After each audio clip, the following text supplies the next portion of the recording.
Thank you for joining us today. I'm Michael Watson, Mississippi's 36th Secretary of State. I just wanted to tell you thank you for electing me, for allowing me to serve. This has been a great honor. I love my job, so I really appreciate you entrusting me with that responsibility, and it's one that I do not take lightly. I want you to know, though, it's not just me, it's us. We've got an incredible team at the Secretary of State's office, and though you see my name in the newspaper or see my face on TV or hear me give speeches, I am just a representative of the entire group that we have here at the Secretary of State's office. So it's important for you to know it's not just me, it's our team, and that's the approach we've taken. When we were elected, we committed to traveling to all 82 counties to meet with the circuit clerks and the elections commissioners. Again, to build that team approach, the team process. When I was in the state Senate, I understood if you don't have 27 votes, you get nothing off of the state Senate floor. It's important to know it's not just me, it's us. So I took that approach to all of us, to our elections commissioners, to our circuit clerks, to make sure that we're working together for safe and fair elections here in Mississippi. We want to make it as easy as possible for you to vote, but we balance that with the integrity of the election. So I thought that was an important piece to open with. We had some great success in the legislature this year. We passed 9 of 10 pieces of legislation that we wanted to get through the process. Most importantly, I wanted to talk to you today was In God We Trust, adding that to our seal here in the Secretary of State's office. People say, Michael, that's a waste of time. I completely disagree. You never know the impact you're going to have on someone when they see a piece of stationery from our office that comes across their desk. And maybe they're having a rough day and they just see those simple words, In God We Trust, but so profound and so powerful. We thought that was an important piece. And so I appreciate Governor Bryant at the time including me in the process of adding In God We Trust to our state seal. And now we have it here at the Secretary of State's office. So that's been a cool process for me to be a part of from day one. The legislature did several things I want to talk to you about. HB 1521 dealing with absentee voting. We're going to end our time with that, but I want to give you a quick overview before we get there. So 1521 dealing with absentee voting, we'll discuss that. We'll also discuss vote by mail, which is a big piece of policy you want to talk about and you want to be aware of as we go into November. The legislature removed the cap on poll workers, the number of poll workers that can be at a precinct. We think that's going to speed the process, but also take a lot of pressure off the poll workers who are dedicated public servants who come out year in and year out to make sure that we run clean and fair elections. The fall plan, when you go to the precincts, we want to make sure that you know it's going to be a clean and sterile process. We're going to make sure that everyone has PPEs, all of our poll workers. You're going to see hand sanitizer for everyone.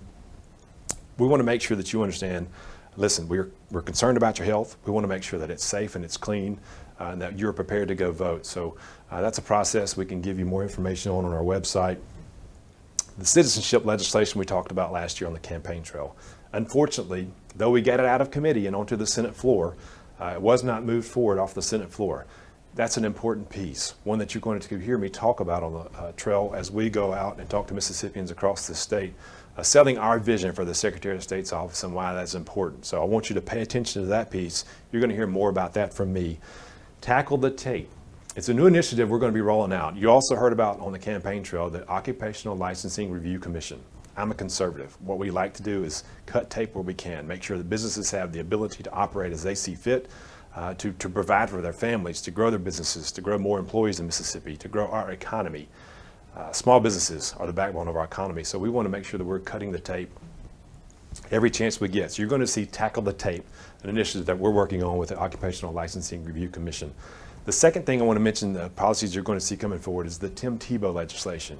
That allows homeschool students to participate with their peers in high school sports. I think that's very important. If you know Tim Tebow's story, you know he was a homeschool student who was very successful on the football field. Again, I think that's important. We want to make sure that we're protecting every student's right to receive a first-class education and not punish those that choose homeschool or private school or charter schools, any other opportunity that they have to get the best education by not allowing them to play sports. That's a broader discussion that we'll continue to have, but again, I want to circle back to 1521 because you need to know that this year. The legislature added a couple of exceptions to absentee voting. Number one, if you are under doctor's orders to quarantine due to COVID-19, you can vote by mail absentee by that excuse. It was added to the temporary disability excuse that's already in statute. Number two, if you are caring for someone under doctor's orders to quarantine due to CV-19, you too can vote by mail absentee. Those are the two excuses that the legislature decided to add. We thought it should be broader. We wanted to make an excuse for everyone under a state of emergency by the president or an executive order by the governor to be able to in-person vote absentee but obviously the legislature decided to go in a little bit of a different route there, and that's okay. That's part of the process. Absentee voting is also now your final vote. Under old law, you could vote absentee and then come back on election day and vote again if you changed your mind or whatever. Hopefully, and the system was set up to catch that and only allow you to vote once. But now, on the campaign trail, we heard from a lot of circuit clerks to push the idea of making absentee your final vote. We were told in January, probably not this year, but then COVID-19 happened. And so we continue to push that, and we continue to work with our circuit clerks and our elections commissioners on all elections issues. Again, it's a team approach. And we were able to get that through the legislature. I think it's a great idea. If you do vote absentee by mail, the deadline also changed. No longer is it 5 p.m. the day before it have to be received. Now it has to be postmarked on election day, as long as it's received within 5 days after election day, which coincides if you forget your ID and you have to come back and provide that by affidavit ballot. You have 5 days to show your ID. So these two coincide now. We thought that was an important piece. It was a reaction to a lawsuit that was filed against the state of Mississippi, which we hope and we think now that will settle because of that move by the legislature. So I want to just thank my friends in the legislature for providing that to our office and to the state as a whole. Senator Branning has been fantastic, a wonderful advocate for the people of Mississippi. Chairman Beckett, Representative Beckett as well, the elections committee chairman on both sides have been wonderful for us to work with. So I just want to say a big thank you to them.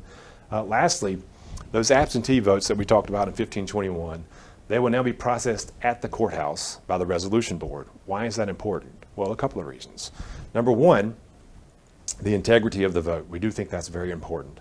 No longer do the clerks have to parse through all those absentee votes and separate them by precinct, send them out from the clerk's office to the precinct to later be processed by those who are working the polls after a 12, 13, 14-hour day when they are tired and stressed out and ready to go home. Errors could happen. Well, now that doesn't take place. It is now done by the resolution board in the circuit clerk's office, which is a great thing. It also takes that pressure off of our poll workers who no longer have to worry about that after working those 13 or 14-hour days. By the way, please help us. We need you to come out and work the polls. It's going to be a lot of pressure on the election system this fall.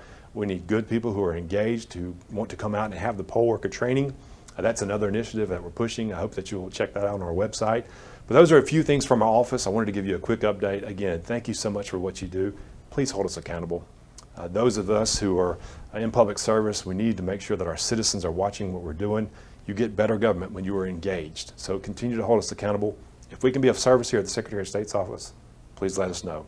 Look forward to serving you for another 3 years. And again, look forward to traveling in the state and seeing the beautiful Mississippians all across this wonderful state. God bless you. God bless Mississippi. And God bless America.